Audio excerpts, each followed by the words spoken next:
A chuva fina de outubro pintava as vitrines da Avenida Paulista com um brilho melancólico. Entre as lojas de grife que exibiam suas coleções de inverno, a boutique Delacroix se destacava como um templo da exclusividade. Seus manequins imóveis pareciam julgar cada transeunte que ousava cruzar a entrada de vidro fumê. Era uma terça-feira comum, o tipo de dia em que a rotina anestesia qualquer expectativa de surpresa. Mas o destino tem o hábito perverso de escolher justamente esses dias para reescrever histórias. Rafael Mendes empurrou a porta giratória com a mesma determinação de quem enfrenta um tribunal. Aos 43 anos, carregava nos ombros mais do que o peso de uma jaqueta encharcada. Carregava décadas de silêncios, olhares atravessados e portas que se fechavam antes mesmo de ele terminar de falar. Seu reflexo nas vitrines devolvia a imagem de um homem comum. Cabelos grisalhos nas têmporas, barba por fazer de 2 dias, jeans desbotado e uma mochila surrada nas costas. Nada nele gritava riqueza, nada nele pedia atenção. E era exatamente por isso que Rafael havia aprendido a andar pelo mundo em silêncio, ocupando o menor espaço possível. Mas hoje seria diferente. Hoje ele tinha um propósito. Andréa Cavalcante percebeu a entrada de Rafael antes mesmo de ele cruzar completamente a porta. Gerente da boutique há 8 anos, ela desenvolvera um radar preciso para identificar clientes. Seus olhos treinados faziam uma varredura automática. Roupa, postura, acessórios, calçado. Em 3 segundos, ela categorizava cada pessoa que entrava. Cliente potencial curioso ou problema. Rafael foi instantaneamente classificado na última categoria. Ela trocou um olhar rápido com Vanessa, a vendedora que organizava lenços de seda perto da entrada. Não precisavam de palavras. 8 anos trabalhando juntas, haviam criado uma linguagem própria, feita de sobrancelhas erguidas e sorrisos protocolares que escondiam dentes cerrados. Rafael avançou entre as araras de roupas, seus olhos percorrendo as etiquetas com valores que faziam seu estômago apertar. 4.000 reais por uma camisa. 7.000 por uma calça. Números que representavam meses de trabalho para a maioria das pessoas que ele conhecia. Mas não era para ele que estava ali. Seus dedos tocaram o tecido de um blazer azul marinho. Pura ele, italiana, dizia-o ao etiquetal. Ele imaginou como ficaria em Eduardo. Seu companheiro merecia aquilo. Merecia muito mais do que aquilo. Depois de 15 anos juntos, Rafael finalmente tinha condições de presenteá-lo como algo especial. A promoção na empresa. O bônus inesperado. Tudo parecia conspirar para que ele pudesse enfim oferecer a Eduardo um símbolo de tudo que jamais conseguira expressar em palavras. Posso ajudar? A voz de Andréa tinha a temperatura de uma geladeira, educada na forma, gélida no conteúdo. Ela se posicionou a uma distância calculada, como quem se aproxima de algo potencialmente contaminado. Rafael sentiu o tom. Não era novidade. Aos 43 anos, ele havia colecionado suficientes dessas interações para reconhecê-las instantaneamente. O sorriso que não alcança os olhos. A postura corporal que cria barreiras invisíveis. A gentileza que é, na verdade, uma forma sofisticada de rejeição. Estou procurando um blazer, tamanho 42.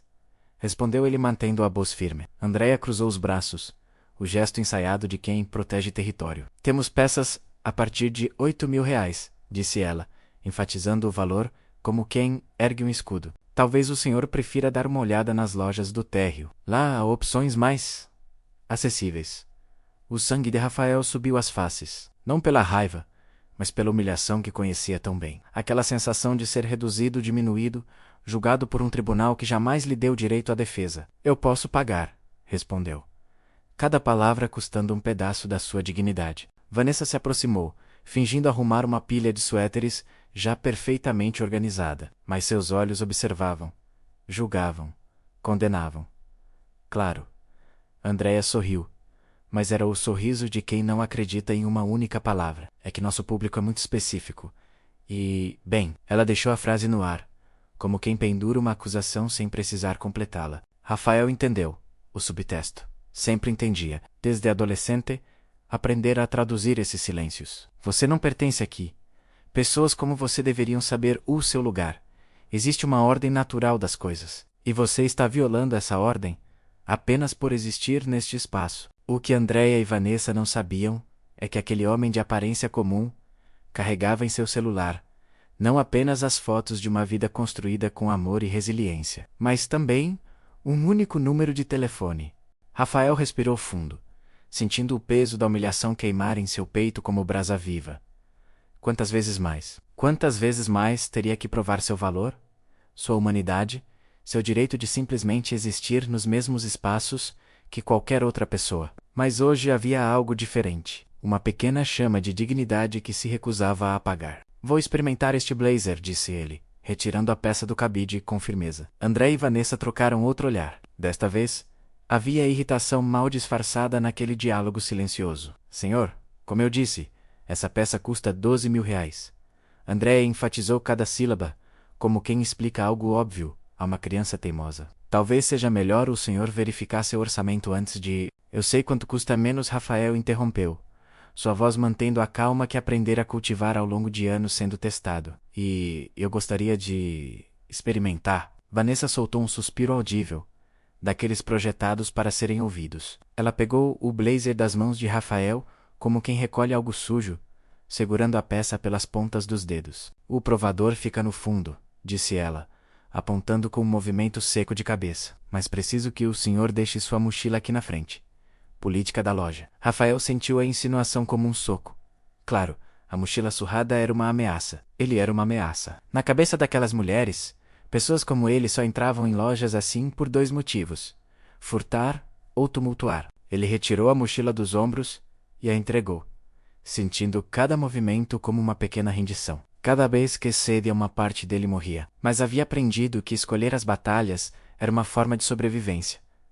O provador era luxuoso, espelhos em 3 ângulos, iluminação perfeita, um sofá de veludo para acompanhantes. Rafael vestiu o blazer e se olhou no espelho. A peça caía perfeitamente em seus ombros. O azul marinho realçava seus olhos castanhos. Pela primeira vez em semanas, ele se viu bonito. Digno merecedor, imaginou, Eduardo ao seu lado, sorrindo daquele jeito que iluminava qualquer ambiente. Você tá lindo, Rafa. Era isso que ele diria. Sempre dizia, mesmo nos dias em que Rafael não conseguia acreditar. Mas do lado de fora do provador, Andréia e Vanessa não estavam em silêncio. Eu não acredito que deixei ele entrar, sussurrou Andréia, mas alto o suficiente para ser ouvida. Olha a mochila. Aposto que não tem nem carteira de crédito aí dentro. E você viu como ele olha para as coisas? Vanessa completou, sua voz carregada de desdém. Coitado. Deve achar que entrar aqui faz dele parte do nosso mundo. Gente assim não entende o próprio lugar. Andréia prosseguiu, agora quase em tom normal, a cautela dissolvida pela certeza de cumplicidade. E ainda vem com um namoradinho, desfilando pela avenida de mãos dadas, achando que Rafael congelou. Suas mãos tremeram nas lapelas do blazer. Elas não sabiam que ele podia ouvi-las. Ou pior, não se importavam. O pronome namoradinho fora cuspido com veneno. Não era apenas classismo. Era tudo, cada preconceito, cada julgamento, cada porta fechada de sua vida, resumidos naquela palavra diminutiva e cruel. Ele fechou os olhos, tentando conter as lágrimas que ameaçavam transbordar. Quantos anos levaria para aquilo não doer mais? 30 anos, desde que se assumira. 30 anos enfrentando olhares, sussurros, violências silenciosas e explícitas. E ainda doía, ainda queimava como se fosse a primeira vez. Rafael tirou o blazer com cuidado, como se a peça pudesse quebrar. Ou como se ele pudesse quebrar. Vestiu novamente sua jaqueta encharcada e saiu do provador. André e Vanessa se recompuseram instantaneamente, acionando suas máscaras profissionais, como quem liga um interruptor. Serviu? Perguntou Vanessa, sem real interesse na resposta. Serviu, Rafael respondeu, a voz firme, apesar da tempestade interna. Vou levar. O espanto nas faces delas foi quase cômico. Vanessa piscou várias vezes, como quem processa uma informação impossível. O senhor vai levar? Andréia repetiu, descrença evidente em cada sílaba. Sim, e também gostaria de ver aquela camisa branca da vitrine, e o cinto de couro italiano, e os sapatos Oxford pretos, tamanho 41. O desconforto era palpável. André e Vanessa se entreolharam, presas entre o protocolo profissional e a total incredulidade. Rafael estava listando itens que juntos ultrapassavam 20 mil reais. Era impossível.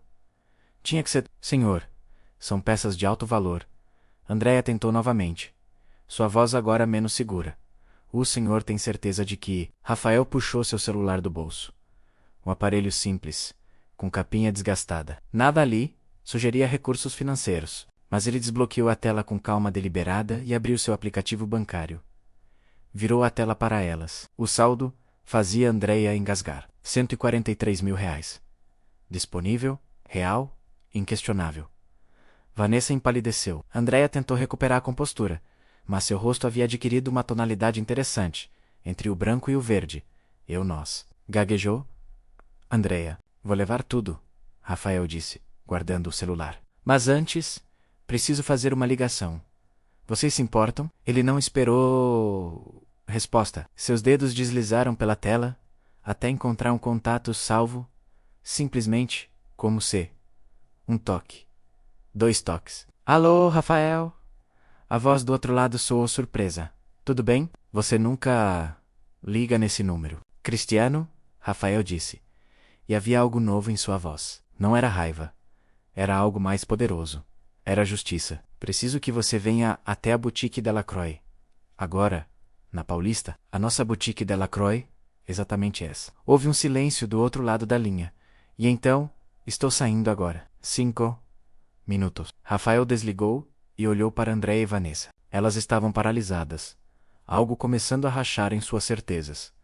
Ele está vindo, disse Rafael. Simples assim. E então se sentou no sofá de veludo da loja, cruzou as pernas e esperou, porque às vezes a reviravolta não vem em um rugido. Às vezes ela vem no silêncio de quem sabe que a tempestade está chegando e deixa os outros esperarem por ela. Os 5 minutos que se seguiram pareceram durar uma eternidade congelada no tempo. Rafael permaneceu sentado no sofá de veludo, imóvel como uma esfinge, enquanto André e Vanessa se movimentavam pela loja em um balé nervoso de ansiedade mal disfarçada. Elas fingiam organizar peças já organizadas. Ajustavam etiquetas já perfeitamente alinhadas, mas seus olhos traíam o pânico crescente. Quem era aquele homem? E quem, em nome de tudo, era Cristiano? Vanessa menos Andréia sussurrou, sua voz fina como papel de seda prestes a rasgar. Você sabe de algum Cristiano importante? Cristiano? Vanessa franziu a testa. O único Cristiano que eu conheço é... Ela não terminou a frase. Seus olhos se arregalaram em compreensão horrorizada. A porta giratória se abriu com urgência. E... então, ele entrou. Cristiano Delacroix. 56 anos. Terno impecável, de 3 peças. Cabelos grisalhos penteados para trás. O homem que dera seu sobrenome à rede de boutiques de luxo que se espalhava por 8 capitais brasileiras. O fundador, o dono, o império. Mas nada disso importava naquele momento, porque quando Cristiano viu Rafael sentado naquele sofá, sua expressão de preocupação empresarial se desintegrou. E o que emergiu foi algo que nenhuma reunião de negócios jamais revelaria. Dor, remorso e um amor paterno enterrado sob camadas de orgulho e erro. Rafa menos, ele disse, e sua voz tremia. Rafael se levantou lentamente. Pai e filho se encararam através do abismo de 15 anos de silêncio. Andreia sentiu suas pernas fraquejarem. Vanessa levou a mão à boca, compreensão e terror, pintando seu rosto em tons de pesadelo profissional. Pai, Rafael disse, a palavra saindo com dificuldade, como algo enferrujado pelo desuso. Cristiano deu um passo à frente. Depois hesitou. Seus olhos percorreram o filho que não via há 1 década e meia. Os cabelos grisalhos, as rugas ao redor dos olhos. O tempo que ele deixara passar, o tempo que ele jamais recuperaria. Boca, me ligo, Cristiano disse. Óbvio demais, mas precisava dizer alguma coisa. Qualquer coisa... Liguei, Rafael confirmou, porque achei que você deveria saber como seus funcionários tratam seus clientes. A temperatura da sala caiu 20 graus. Cristiano se virou lentamente para André e Vanessa, que agora pareciam 2 estátuas de sal, petrificadas pela dimensão da catástrofe que desabava sobre suas cabeças. O que aconteceu aqui? A voz de Cristiano tinha aquela quietude perigosa que precede furacões. Rafael poderia ter gritado, poderia ter destilado toda a humilhação, toda a dor acumulada. Mas ele não fez isso, porque a vingança não era seu objetivo. Justiça era... Entrei na loja procurando um presente para meu companheiro. Ele começou. Cada palavra, medida e clara. Foi tratado como suspeito desde o primeiro segundo. Insinuaram que eu não tinha condições de comprar aqui. Sugeriram que eu procurasse lojas mais acessíveis. Fizeram questão de que eu deixasse minha mochila na entrada, como se eu fosse roubar alguma coisa. André abriu a boca, mas nenhum som saiu. E então, Rafael continuou, sua voz ganhando força, quando eu estava no provador. Ouvi suas funcionárias comentando sobre gente assim que não entende o próprio lugar. sobre o meu namoradinho, sobre como éramos patéticos por ousar existir nos mesmos espaços que elas. Cristiano fechou os olhos, e naquele gesto simples, 15 anos de arrependimento se materializaram. Porque fora exatamente isso que ele fizera, quando Rafael, aos 28 anos, finalmente reunira coragem para apresentá-lo a Eduardo. Cristiano dissera as mesmas coisas, com palavras diferentes talvez, com tom mais sofisticado, certamente, mas a essência era idêntica. Você está envergonhando a família. Pessoas como nós não podem se dar ao luxo desse tipo de estilo de vida. Escolha, ou sua vida normal, ou esse rapaz. Rafael escolhera Eduardo. E Cristiano escolhera o orgulho. 15 anos. 15 natais sem o filho. 15 aniversários ignorados. Uma vida inteira de momentos perdidos, porque ele não conseguira enxergar além de seus próprios preconceitos. Andréia menos Cristiano disse, abrindo os olhos, Vanessa, vocês estão demitidas. Efetivamente agora, recolham seus pertences e saiam. Senhor Delacroix, por favor. Andréia implorou, lágrimas brotando. Foi um mal-entendido. Nós não sabíamos que ele era. Era o quê? Cristiano cortou. Sua voz como lâmina, meu filho. E... isso importa. Se ele não fosse meu filho, estaria tudo bem tratá-lo assim? É esse o padrão da minha empresa? Vanessa soluçou abertamente agora. Senhor, nós éramos apenas... Ele não parecia o quê? Rico o suficiente. Importante o suficiente? Digno o suficiente? Cada pergunta era uma condenação. Vocês transformaram minha loja em um tribunal e se julgaram no direito de decidir quem merece respeito e quem não merece. Andréia e Vanessa recolheram suas bolsas em silêncio, rostos inundados de lágrimas e humilhação. Ao passarem por Rafael, Andréia sussurrou, me desculpe. Rafael apenas assentiu, não havia triunfo em seu rosto, apenas cansaço. O cansaço de décadas, carregando o peso de provar constantemente seu valor. Quando a porta se fechou atrás delas, pai e filho ficaram sozinhos na loja vazia. Eu não liguei para você destruir o emprego delas, Rafael disse, quebrando o silêncio. Eu sei, Cristiano respondeu. Você ligou porque era a única forma de me fazer ver, de me fazer entender o que eu fiz com você. As palavras pairaram entre eles, pesadas como chumbo. Quando você saiu de casa menos Cristiano, continuou, voz falhando, eu disse a mim mesmo que estava protegendo você, protegendo nossa família, protegendo nossa reputação. Ele riu, um som amargo, mas eu estava apenas protegendo meu próprio medo, minha própria covardia. Eu construí o Império Rafael, lojas em 8 cidades, lucros milionários, respeito no mercado. Cristiano olhou ao redor, para o templo de luxo que erguera. Mas perdi meu filho. E que tipo de sucesso é esse? Rafael sentiu as lágrimas finalmente escaparem. 15 anos de mágoa, de sentir-se rejeitado pelo próprio sangue, de construir uma vida, sabendo que seu pai escolhera a opinião do mundo sobre o amor por ele. Eu só queria que você me visse, pai. Rafael disse, voz quebrada. Isso me ver de verdade. Não o filho que você queria que eu fosse, mas quem eu realmente sou. Cristiano fechou a distância entre eles e abraçou o filho. Pela primeira vez em 15 anos, pai e filho se abraçaram e choraram. Choraram pelos anos perdidos, pelas palavras não ditas, pelo amor que sempre esteve lá, sufocado sob camadas de orgulho e medo. Me perdoa, menos Cristiano sussurrou. Me perdoa, filho. Rafael apenas apertou o abraço, porque algumas feridas levam 15 anos para começar a cicatrizar. Mas este era o primeiro ponto da sutura. 3 meses se passaram desde aquela tarde chuvosa de outubro.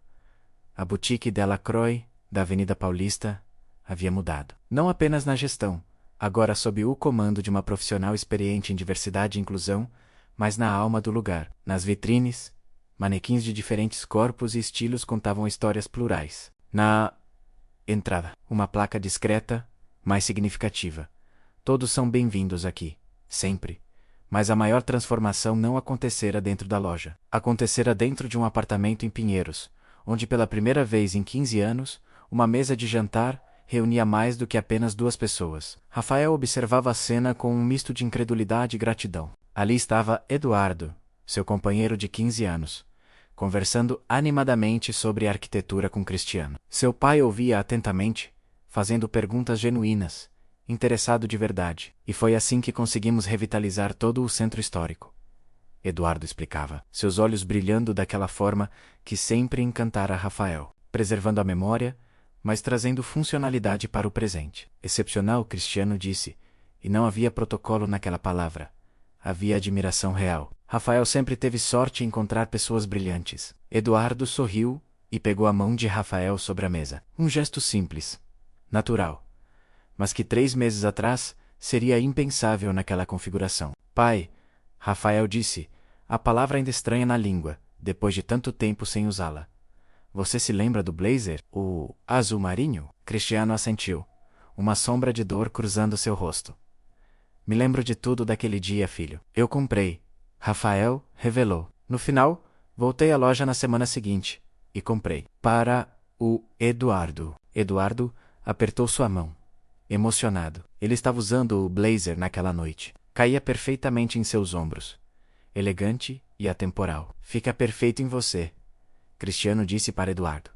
Mas não tanto quanto Rafael fica perfeito ao seu lado. Eram palavras que Rafael esperara 15 anos para ouvir. A validação, a aceitação, o reconhecimento de que seu amor, sua vida, sua escolha eram legítimas e dignas de celebração. Cristiano, Eduardo disse, usando o primeiro nome pela primeira vez, sei que não foi fácil para você chegar até aqui, mas quero que saiba que sua voz falhou, que significou tudo ter você conosco nessa mesa hoje. Cristiano limpou discretamente os olhos. O difícil não foi chegar aqui, ele disse. O difícil foi perceber quanto tempo eu desperdicei longe daqui. Quantos jantares como este eu perdi. Quantas histórias de vocês eu não ouvi.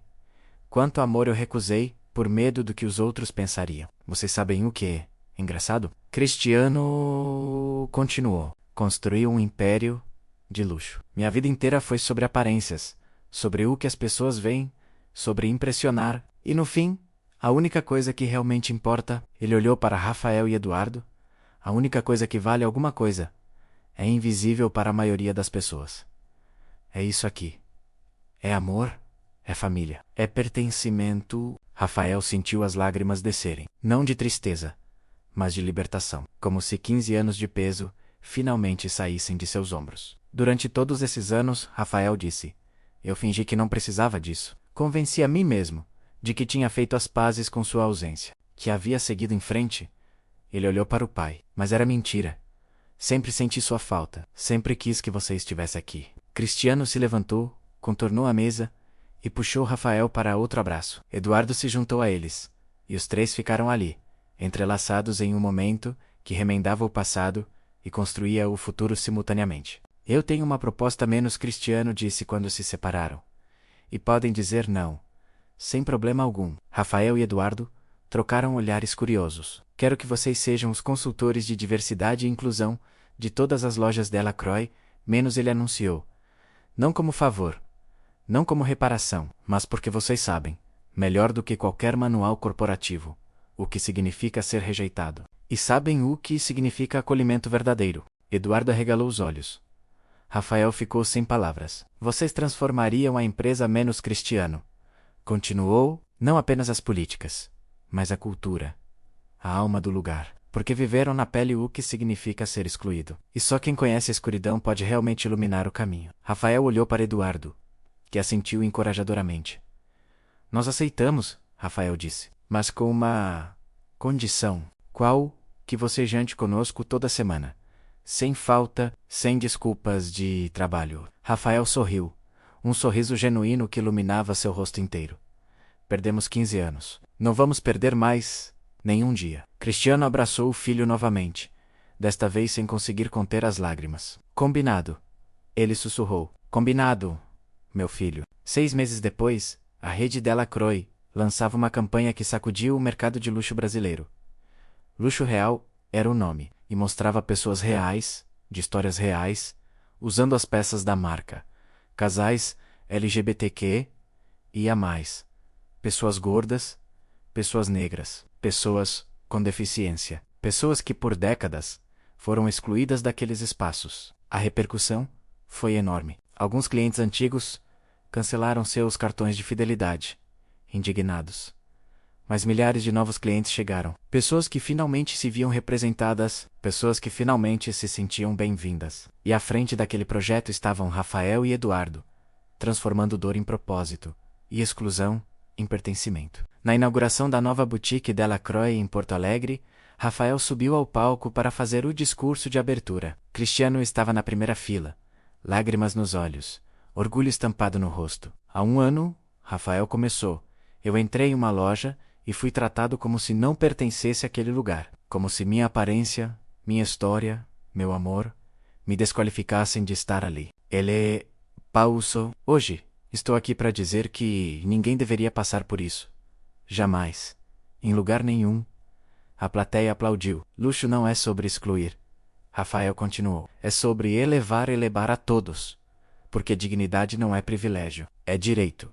E pertencimento não é concessão. É reconhecimento de nossa humanidade compartilhada. Quando desceu do palco, seu pai o esperava. Eles se abraçaram, sem pressa, sem medo do que os outros pensariam. Estou orgulhoso de você, Cristiano disse. Sempre estive. Só precisei de tempo para ser corajoso, o suficiente para admitir. Rafael sorriu. Obrigado, pai. Por voltar, por tentar, por estar aqui. Eduardo se aproximou e os três ficaram ali, no meio daquela festa luxuosa, sendo simplesmente uma família imperfeita, remendada, mas real. Porque às vezes a justiça não vem dos tribunais. Às vezes ela vem de uma simples ligação telefônica que abre portas há muito tempo fechadas. Às vezes a transformação não acontece em revoluções. Acontece em jantares de terça-feira, em abraços hesitantes, em perdões que custam tudo, mas libertam ainda mais. E às vezes, o maior luxo que alguém pode ter não cabe em nenhuma vitrine. É ser visto. É ser amado. É pertencer, exatamente como você é. Rafael Mendes entrou naquela loja procurando um blazer e saiu com algo infinitamente mais valioso, seu pai de volta. Porque no fim todos nós só queremos a mesma coisa: sermos vistos, sermos aceitos, sermos amados. E ninguém deveria ter que provar seu valor para merecer isso. Ninguém. Esta história é uma homenagem a todos que já foram julgados pela aparência, pela orientação, pela origem. Vocês merecem todos os espaços. Sempre mereceram.